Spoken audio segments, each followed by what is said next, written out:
to the statute book.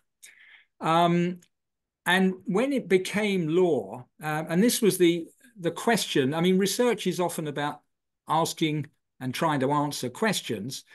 And one of the questions that we wanted to answer was in 1991, the police in England and Wales, Scotland Yard, had the names of 274 potential suspects to look at. And there were a further 17 in Scotland, which is a separate criminal jurisdiction. And the question was this: how is it that out of 291 cases, there was only one conviction? And the subsidiary question that led from that was, well, who were some of the other people who weren't prosecuted? What was the evidence against them? And why weren't they prosecuted? You know, we're often told when someone isn't prosecuted, having been investigated, there was insufficient evidence to prosecute. But what does that actually mean? Because the prosecutors decide what evidence they want and need to take a case to court.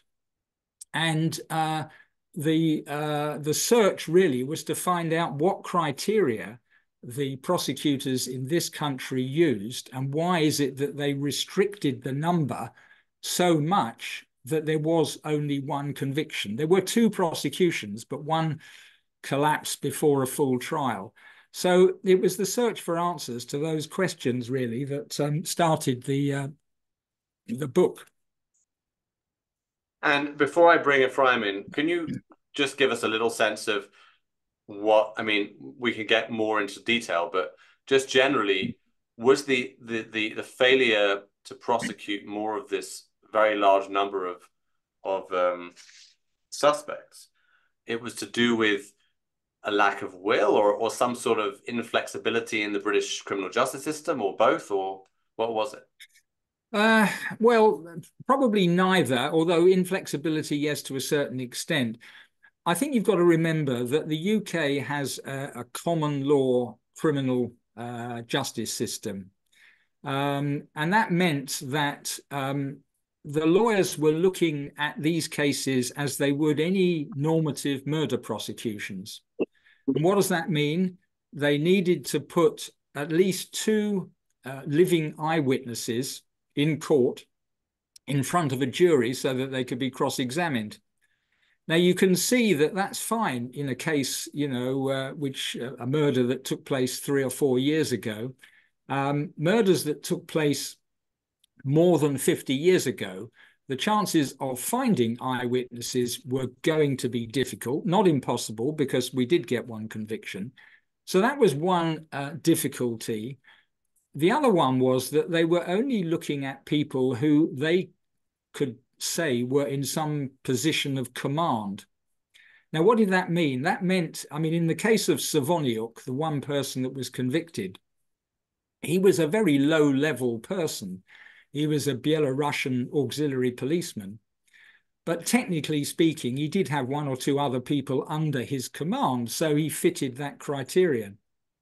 But you can see that there were an awful lot of, quotes, foot soldiers who committed many, many murders who didn't fit that criterion of command.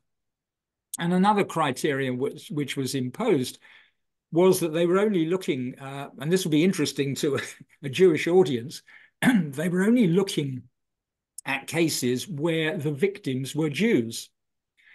And that surprised me at the time, because many of these people, particularly these auxiliary policemen who collaborated with the Nazis in Eastern Europe, killed as many non-Jews as Jews. Certainly in Belarus, that's the case.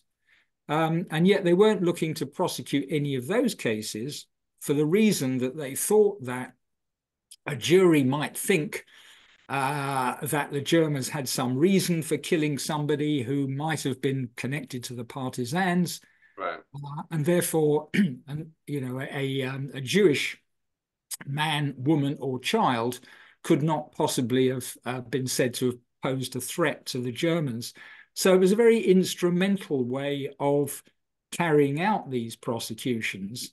And it meant that in some cases, particularly, I mean, Ephraim knows well the case of Anton Gekas in Scotland, who was a senior commander in a Lithuanian battalion, which committed many, many murders in Belarus, particularly thousands of murders. And he's about the only case that I know of where an alleged Nazi or Nazi collaborator actually decided to sue a media organization for libel. He sued Scottish Television for libel and he lost. And a High Court judge in Edinburgh said that on the evidence presented in court, he was clearly satisfied that Gekas was a war criminal, but he wasn't prosecuted. And another case who was thought at the time possibly to have been the strongest case for the first prosecution was a senior commander in a Latvian anti-Semitic nationalist outfit called the Aras Commando, a man called Haris Fikeris, who lived in the UK from the end of the war. He committed many, many murders as the Aras Commando, and the Germans eliminated the Jews of Latvia and then moved into Belarus as well and Lithuania. He also wasn't prosecuted on the basis that they could not find two eyewitnesses to come to the Old Bailey in England and testify against him.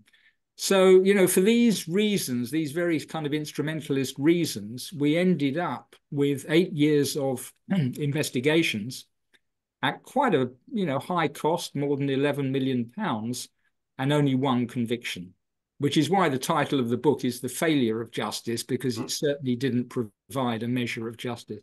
Wow. Wow. Before I go on, I want to say my colleague Milia has written in the chat a link to the Amazon page for the book. So if you scroll up on your chat, you'll see that.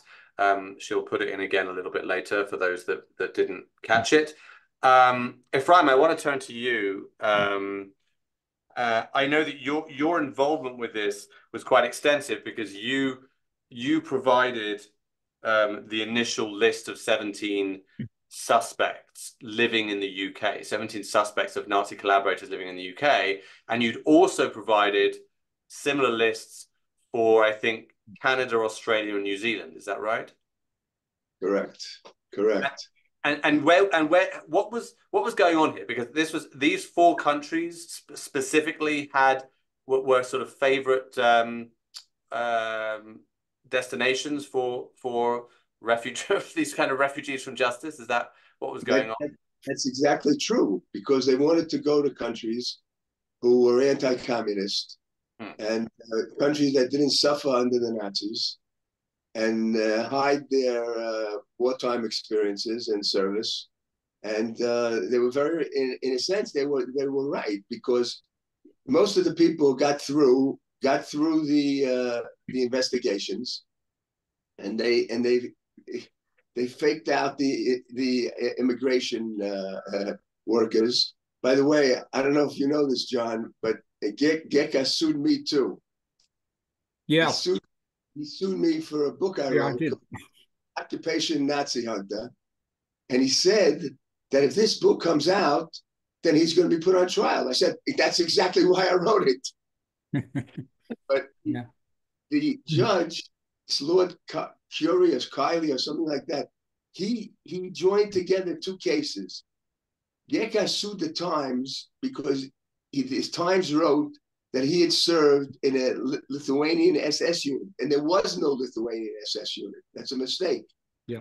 Anyway, but the Times settled with him, and that's how it ended. But what the judge's ruling was that Ashford Press, which was the publisher, cannot sell the book anywhere in the world. Wow. So, Ephraim, what was your involvement with specifically in the British case?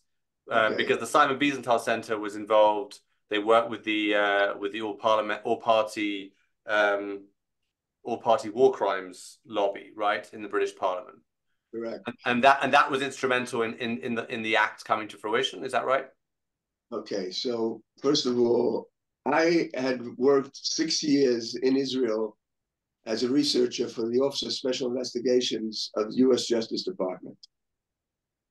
And during that last year, I realized that I could cross-reference the immigration destinations of people who had served in the Nazi units, and at that time, the only Anglo-Saxon country which was doing something about this was, of course, the United States. I was working for them. But the other countries, so Canada knew that they had a problem, they were deliberating.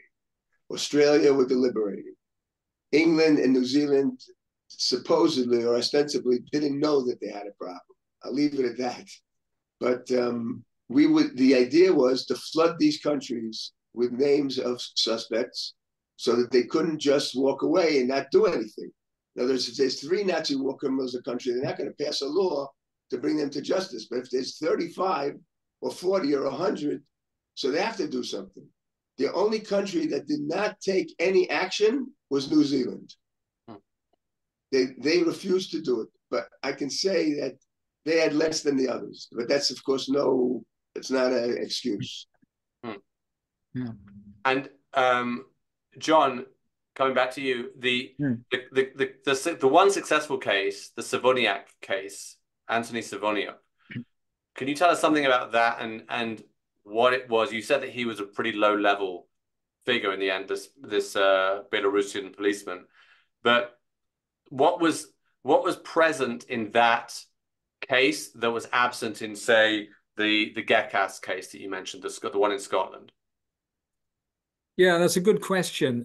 Well, what was present in his case and in the first case that was prosecuted but never got to a full trial because he had Alzheimer's, a man called Serafinovich, was the fact that the witnesses had actually lived in the area and knew the suspect, the defendant. You know, one of the reasons that there was a lot of opposition to the War Crimes Act was that I think parliamentarians had in their mind concentration camp cases. And they said, well, look, how can people, pass through a concentration camp, or people who survived an Einsatzgruppen attack, how could they possibly identify suspects more than half a century later? But some of these Belarusian cases, we're talking about local people living in villages who actually grew up with the defendant. In Savoniuk's case, one of the key witnesses was a man who came from Israel, he's dead now, called Ben-Zion Bluestein, and he went to school with Savoniuk. He lived in the same town, Domachovo in Belarus. He knew him well as a child. So there was no problem in convincing the jury that Savoniuk was the man that was the subject of these allegations. And I think it's interesting. I mean, going back to the list that Efraim supplied in 1986, they were all either Latvians or Lithuanians. And I don't think we realized at the time that the most fruitful cases were going to come from Belarus. And when the Soviet Union collapsed, there was this window of opportunity. I mean, now, Belarus is governed by a dictator, Lukashenko, extremely anti-Western. At that time, between about 91 and 94, 95, when I was going to Belarus, they opened their doors to Scotland Yard, and they were quite helpful to me. I was able to go to the former KGB archive in Minsk and do research. So there was a kind of very fortuitous accident of timing as well with those Belarusian cases. There wasn't the same cooperation really from the Baltic states, which is why we never really got any further, even though, to my mind, this man Svikeris that I mentioned earlier on was possibly the strongest case that we had here. Had there been a greater willingness for people to come to court, he may well have been prosecuted and he would have been convicted. That's really interesting. Efraim, I know that you spent a lot of time in the Baltic states, and your last book, I think, was about Lithuania. What do you attribute that sort of absence of cooperation from the Baltic states? Okay, first of all, I think this is a problem throughout the areas of Eastern Europe where governments made a transition from communism to democracy. Now, these are countries in which the local collaborators played important roles in the mass murder of the Jews. But that's not what they say. In other words, they don't deny that the Holocaust took place. They say Holocaust was a terrible tragedy, oy vavoy, and Germans came and killed our Jews. Is that true? There's a kernel of truth to it, but it's not really true. And the problem is that some of those murderers became patriotic heroes after the war was over, and they fought against the Soviets. Right. And the Lithuanians, as far as Lithuanians are concerned, they're great heroes, and they're not willing to admit that these people are murderers. Right. The real tragedy for them was communism. So the fighters against communism were their heroes, regardless of the fact they were also the murderers of Jews in the Jewish. Right. Yeah. I think it's also the case that there wasn't the same level of really virulent endemic anti-Semitism in Belarus, or Bielorussia as it then was, as there was in some of these other countries that Efraim is talking about. I mean, of course, there was anti-Semitism, but it was, it was more moderated, if you like. And therefore, it wasn't so difficult for them in that brief period, probably not now, but in that brief period in the early 90s, to be cooperative to the police and the lawyers. And there was a great deal of cooperation. That's interesting. Just out of interest, John, what was Savoniuk's defense? He didn't really have much of a defense, mainly because his own lawyer disliked him intensely. I mean, Savoniuk was a deeply, deeply unpleasant man. He was virulently anti-Semitic all his life. If we had more time, I would show you a little film that I made for the BBC where he tried to attack me in the street in London. His defense was that was preposterous, actually, that he wasn't in Demarchevo for most of the time when the murders of the Jews took place. He wasn't even aware that a Holocaust had taken place. And it was, it was so easy to disprove. I mean, he said he wasn't married at the time. His own brother actually gave evidence, not in the trial, but to investigators over there, which said, yeah, of course he was married. We all knew that he got married here. So it was a very, very thin defense, and it was easy to demolish. And I'm interested in terms of British public opinion. Was there support for this? Well, I'm just thinking, on the one hand, people might, I can imagine, certainly the Jewish community, but beyond that, were there people that thought, oh, come on, why are we hounding some old man whose crimes, if he committed crimes that were years ago, let's just let him die peacefully. Why are we, do you know what I mean? That sort of, that mentality, was that there? Well, there was certainly, I mean, at the time that the war crimes legislation was going through Parliament, as I said, there was a lot of opposition, and that was reflected in some of the main newspapers in this country. A number of them were against the legislation. They said it was retrospective, it was un-British, and so on. At the time, by the time there were these two prosecutions, and some of the evidence had already come out in pre-hearings, I think there was a general feeling. I mean, I spoke to a lot of people who felt that it was right that they should be prosecuted. And, number of people, senior lawyers who were against the war crimes legislation, but when they read some of the evidence that was produced by an inquiry which led to the act passing, they changed their mind, because the evidence was so horrific and it was so explicit that they felt, yeah, it doesn't matter about the passage of time. These people should be prosecuted. There needs to be some measure of accountability. Wow. What's interesting is that at that time, when the law was going through Parliament, the two newspapers, the two prominent newspapers that were dead set against us were the Times and the Telegraph. Wow. And before us was the Guardian and the Independent. And now everything's turned around, and the Times and the Telegraph are sympathetic to Israel, and the Guardian and the Independent are terrible. Interesting. I mean, I imagine the Guardian and the Independent would probably say that they're making a distinction between Israel and Jews. Of course, that would be their defense, I suspect. But yeah, that is very interesting that the Times and the Telegraph were against. I mean, some of the leaders, some of the editorials were downright disgusting. I mean, they said that the people from the Wiesenthal Center should go back to Los Angeles. Even the British Jews want them to go back to Los Angeles. Yeah, I mean, yeah. Well, there was certainly quite a lot of anti-Semitism you could tell in some of the debates that took place in Parliament. Interesting. Certainly, there were accusations that this was Jewish vengeance. Right. And if you read some of those debates now, they're very unpleasant. I think that was one reason, you've asked at the beginning, were the lawyers, deliberately sort of not trying to prosecute cases.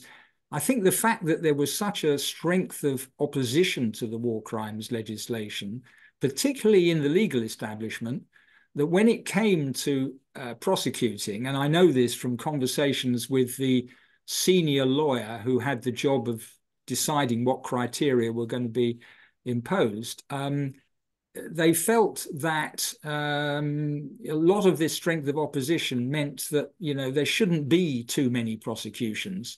And if they could get one conviction, they'd be happy. And of course, we're the only Commonwealth country which even achieved a conviction. Australia didn't. So to that extent, I think the lawyers would say, well, look, we did our best. We did get a conviction. And if it hadn't have been for the intervention of Alzheimer's, the first person prosecuted, this man Serafinovich, who was slightly more senior than Savoniuk, would have been convicted. So we might even have had two, and they would regard that as a pretty good score. John, at the end of the day, when the bill was submitted for the third time, the margin of victory for the acceptance of the act was quite significant. In other words, each time, more people voted for it, and because it was rejected twice by the House of Lords, and then it was brought again to the Thatcher government introduced it again, and the numbers were, I think, quite impressive of people in favor of. I think almost 320, I think, in Commons were in favor of it.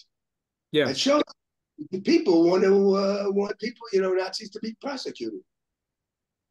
Right. Just so people are aware, of course, in terms of the political constellations that we're talking about, this was a Conservative government of first Margaret Thatcher, and then presumably by the time it was passed, it was John Major, right?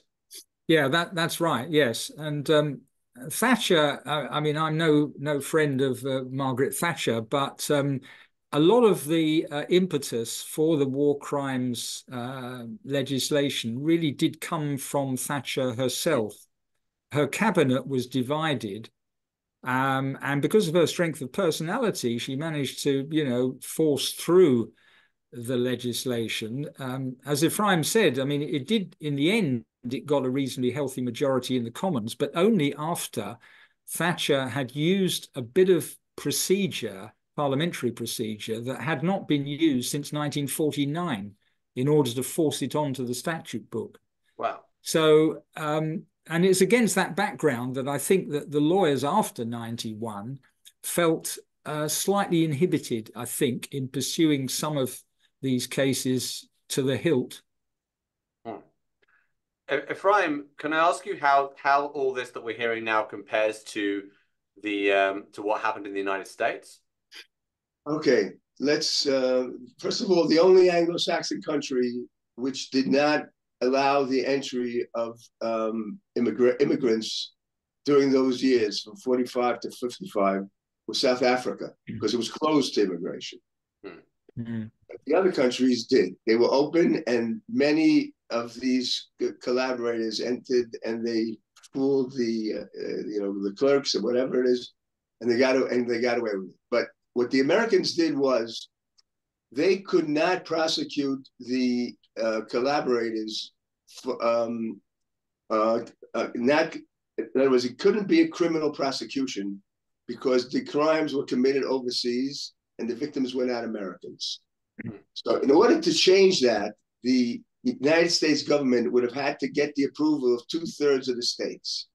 And they were already nervous about the time that has passed, and they thought it would take a very long time. So what I jokingly say is they adopted the Al Capone compromise. In other words, what happened with Al Capone? They got him for income tax evasion, right? And that's what they did with these people. These people lied on their immigration applications, and later on, when they became citizens, so they could be stripped of their citizenship and they could be deported.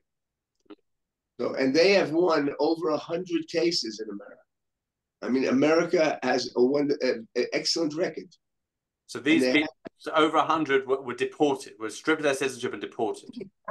Were deported, but at least stripped of their citizenship. Some were stripped of their citizenship and died in America, but they won more than 100 verdicts. Let's put it that way.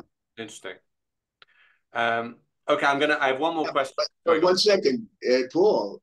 Canada screwed up royally, and I'll explain to you what happened. Yeah.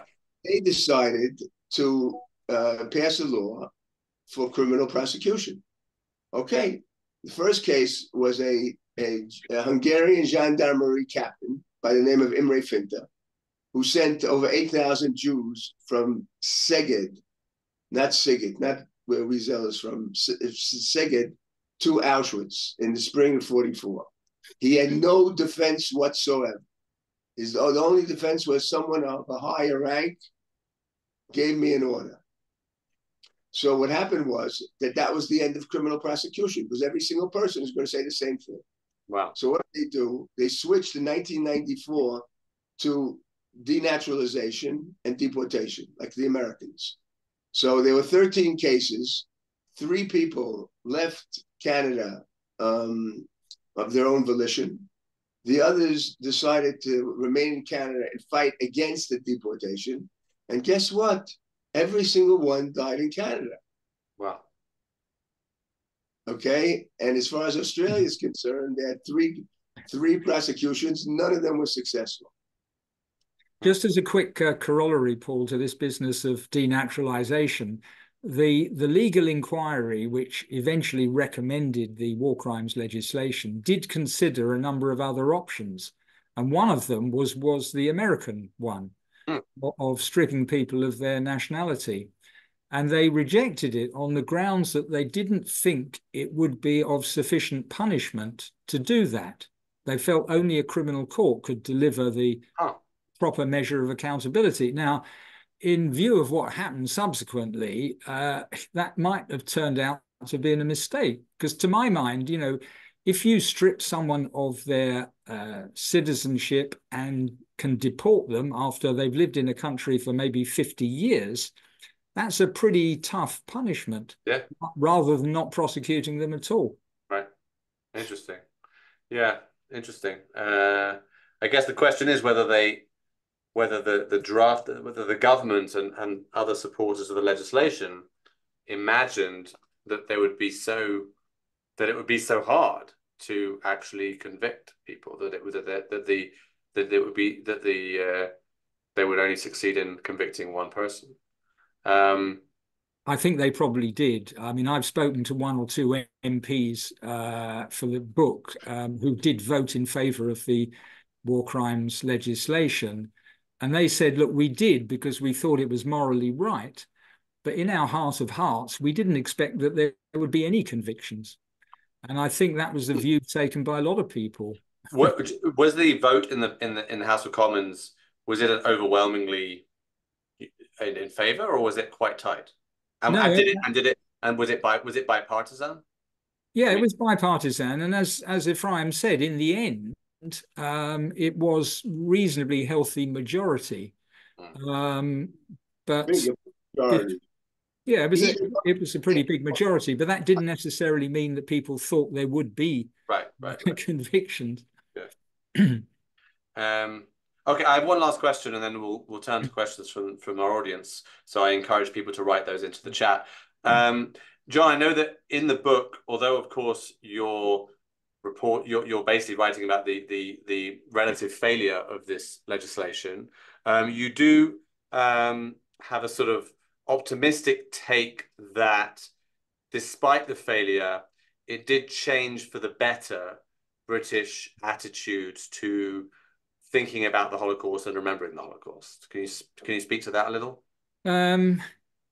Yes, I mean it sort of the whole argument about after Ephraim's list was handed in the 80s, it tended to coincide with a growing Holocaust consciousness, if you like, in this country. There was a kind of synonymous development both of the Holocaust Educational Trust and the Parliamentary War Crimes Committee. They almost kind of went hand in hand, and some of the same people were involved. So from that point of view, I mean, I'm not saying that, there wouldn't have been other reasons for a growing awareness of the Holocaust and the need for memorialization and all of that. But it did run hand in hand with the war crimes investigations. So they definitely played a part. Also, although, I would say that the 8 years of investigations overall must be counted a failure, despite the one conviction, there was then, when the Labour government came in, a realization that this country had screwed up badly in not being able to deport or denaturalize people who'd come here under false pretenses. And there was a bit of legislation in 2002 which did enable that to happen. It didn't happen in any of these Nazi cases, but very occasionally, and it is very rare, it has been applied in other cases more recently to do with terrorism and that sort of thing. So, it has had that sort of beneficial legacy, I would say. Interesting. And Britain passed its own Holocaust Memorial Day legislation in I think at the end of the 90s, right? I think in the Blair government. Yeah. Paul, one of the interesting things is that the All-Party War Crimes Group morphed into the Holocaust Education Trust. Yeah. Yeah, it did. Yeah. That's interesting. Yeah. Very interesting. Yeah, who are still doing very good work today, of course. Very good work. Exactly. For those outside the UK. A very, very, very, very long time ago, they helped me with my BA dissertation. But it's too lost in the midst of time. Okay, let's go to some questions from our audience. Also, Milia, I'm going to ask you to again put in the link for the Amazon page, so our audience can see that. Okay, there's a question here about how Steve Nadler asks, how rigorous was the effort to collect evidence during the 8 years? I would say it was. I don't have any, criticisms really of the police investigations, except that when Scotland Yard set up its war crimes unit, it wasn't looking for specialists. It was assembled in a fairly kind of serendipitous sort of way. Somebody knew someone else who was due a promotion or had worked on a murder squad. So it wasn't, unlike the Office for Special Investigation that Ephraim mentioned earlier on, who were, experts in their field. I couldn't say that any of the police officers who joined the war crimes unit were experts in their field. And for the first 18 months of inquiries, they didn't have the benefit of an expert historian because he was working with the Australians. And when he came on board, things began to happen, and there may not have been any prosecutions without him, a man called Martin Dean. Right. But once I've spoken to some of the police when they went to Eastern Europe. It was a hardship kind of posting. It wasn't glamorous for them. And they took it seriously, and they carried out interviews in the middle of winter in difficult circumstances, and they gathered as much evidence as they could. The problem was with the lawyers, as I said at the beginning, the criteria that they imposed, which meant, in the case of this man Sfikeris, and I'm sorry to keep returning to him, the head of Scotland Yard's War Crimes Unit, and I quote him in the book, told me shortly after he retired, he wanted him to be prosecuted. He said the evidence was very, very strong.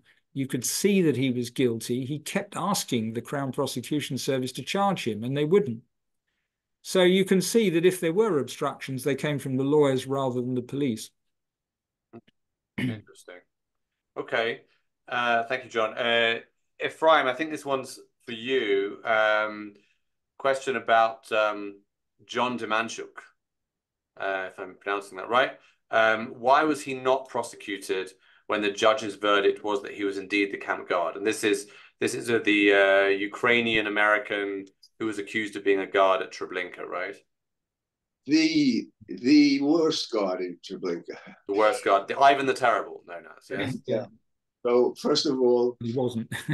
He wasn't. As I said,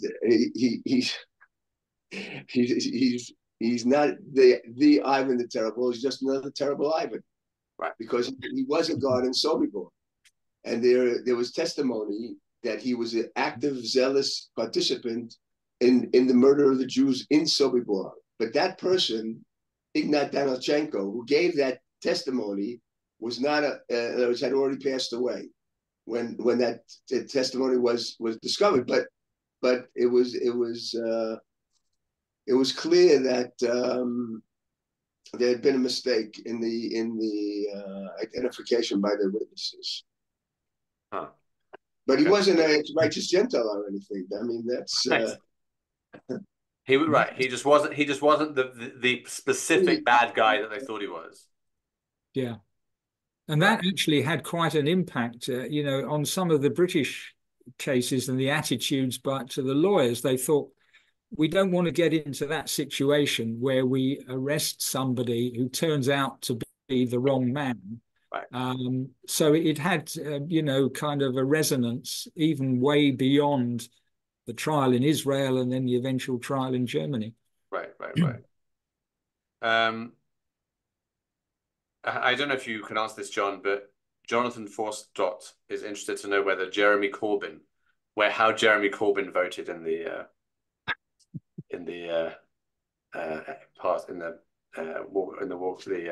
War Crimes Act. I can't answer that because I honestly don't have a breakdown of how. I know some MPs who did vote for and some against, but Corbyn, I don't know. Okay, all right, fair enough. Yeah, there's obvious reasons why people are interested, but okay. This is one from Shmuel Yerushalmi. So he wants to know. This is somewhat controversial, but let's go for it. He asks, what about the cases of the Judenrat, the Jews who were seen in some way as collaborators? Whether they were, he asks, could they be? I think he's asking whether they could be accused of being collaborators in the same way with the Nazi regime. Okay, well, Efraim would know more about. There's the Kastner case is the most famous. Right, case, of course, yeah. But Ephraim's better equipped to talk about that than me, I think. So in the United States, there was one capo, a Jewish capo, who was prosecuted by the OSI Yeah. But I mean, this is it's apples and oranges. This is not the same as people who went out and killed people. Right. These are people who are in an impossible situation, trying to help their brethren, and some maybe failed, and others. Listen, what's his name? Chernyakov in Warsaw just put a bullet through his head. He didn't want to. He didn't want to make up the lists of the deportations. That also there are also things like that. Right. So each case is a case in itself and has to be taken separately. Right. Efraim, I want to ask you. I know that you've read the book and actually you did the shidduch. You introduced me to Jon and that's you're instrumental in this happening this evening. Can you just give your sort of sense of why you think this book is important? What's your, because I know that you're certainly a fan of the book. So what's your take on it?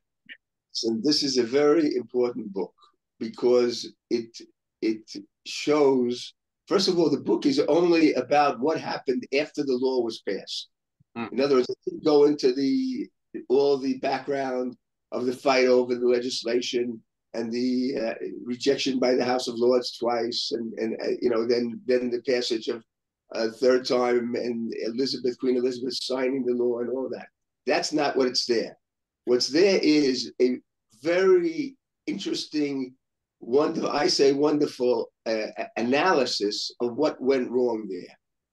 And Jon, as the person who covered this issue for BBC from the beginning till the end, he had the inside information, and he really tells the truth.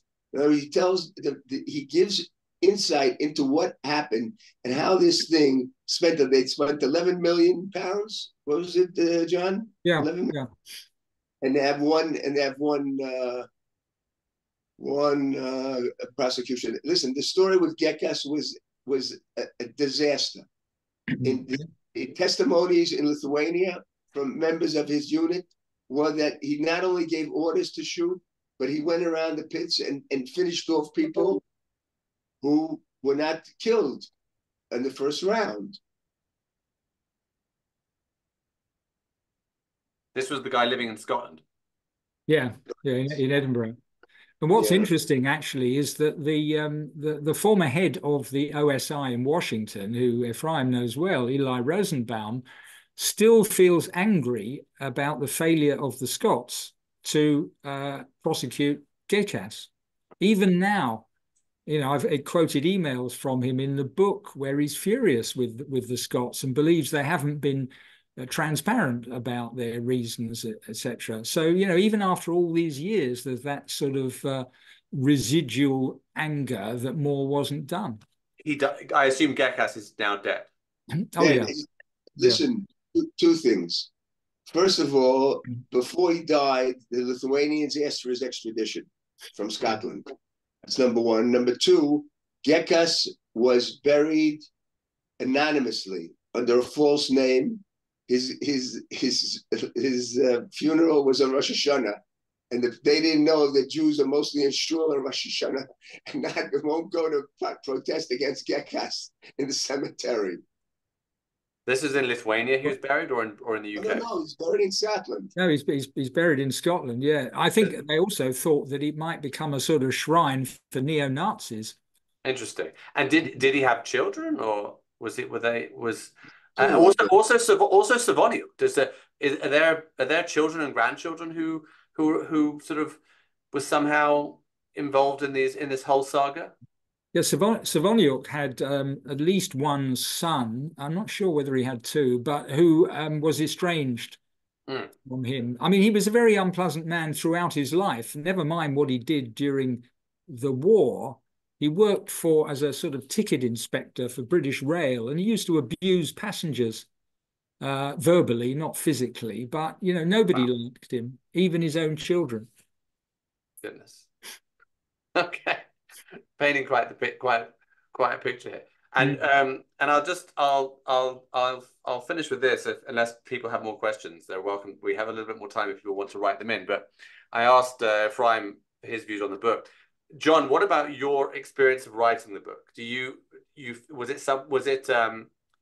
Because as I said, you did include in it this sort of positive take on the way on some sort of positive effect it had in the UK, but ultimately, as the title or the subtitle of the book is the investigations into Nazi collaborators and the failure of justice. You're writing about a failure. Was it dispiriting writing about it and discovering it?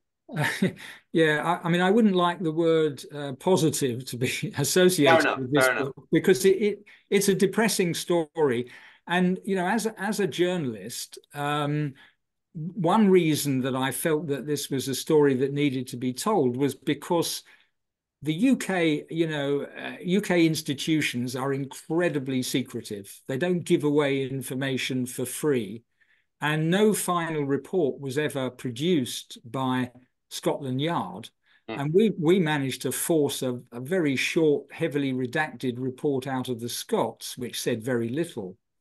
But, you know, even the Australians, and I think the Canadians actually produced something. Here, once the last investigation had ended, there was a kind of silence. Nothing was ever said about it. Nobody spoke about it. And I felt it was really important, actually, to bring it, you know, out of the or from under the radar and shine a light on it.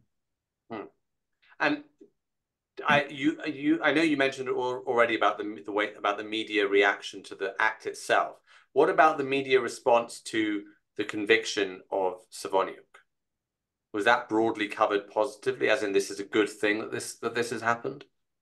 Yeah, I would say so. I mean, you know, frankly, it was a good story. You know, the fact that there had been this unprecedented case in British legal history.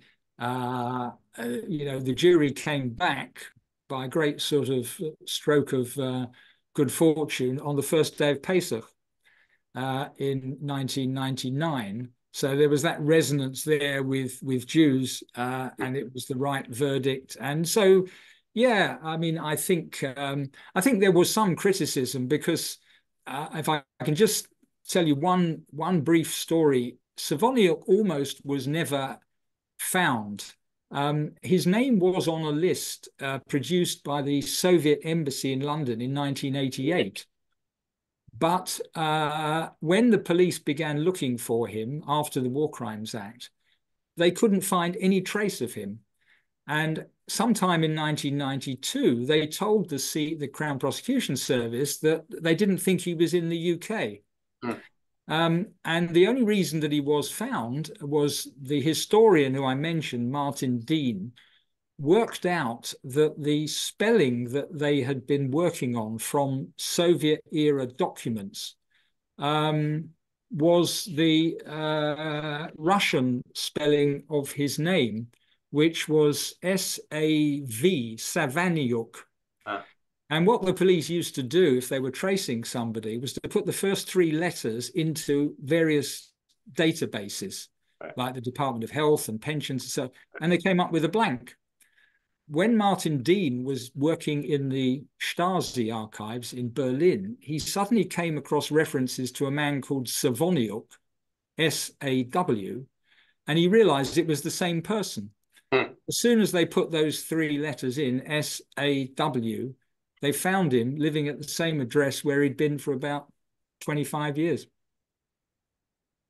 Wow. Okay, that's really quite something. There's one last question I'm going to put to you, John, that Jonathan Forstoff has written in, which is whether you have a view as to why the Scots resisted prosecution. You mentioned that the Americans, I forget who you said it was, the head of the OSI in the United States, who was very angry with the Scots for not prosecuting Gekas. Why did they resist prosecution? Well, they would say that it was this failure to find two live eyewitnesses that they could put before a jury. I think, having spoken to various people and, you know, as a result of the researches that we've done, I don't think there was a fantastic amount of enthusiasm amongst the Crown Office in Scotland for taking on these cases. less so than in England and Wales, in Scotland Yard and the CPS. So, you know, various reasons, but it didn't surprise me, actually, even at the time, from the contacts I had with the Scots, that they weren't going to pursue them to the end. But John, there was also what I read in the book was the issue of immunity to the people who could identify geckos. Yeah, well, that was always denied, that they had wanted to interview members of his cohort who were living in England, but they wanted them to be given immunity by the English authorities. Now, the Crown Prosecution Service in England denied that that was the case, that they never said, we can't give these people immunity because we might prosecute them here. So there's a lot of, you know, kind of murk about that. I'm not convinced that that was a real issue why the Scots didn't go ahead. Interesting. Okay. Well, I urge everyone to get the book. It's with you can get it on Amazon or in certainly bookstores in the UK. I don't know if it's on sale in the United States as well, John. Yeah, it is. Also in the US. We'll have to get it over to Israel somehow. But the link has been put up again by Milia. Thank you, Milia, for that. It's a really, as Efraim said, it's not just talking about a sort of snapshot in history, but it really gets to a much sort of bigger issue and wider discussion about how and if it is possible to bring people to justice after such a long time. That there shouldn't be a statute of limitations on these kinds of crimes, and unfortunately, it turns out that you know, for all kinds of instrumental reasons there are. But this is clearly a book that I think is well worth exploring and reading. So I want to thank Jon Silverman both for writing the book and for appearing with us today. For Efraim Zuroff, as always, giving us the benefit of his extensive wisdom on these issues. Thank you, everyone, for joining us, and good evening or good day, depending where you are in the world. Bye-bye. Thank you. Yeah, thanks for the opportunity. Thank you.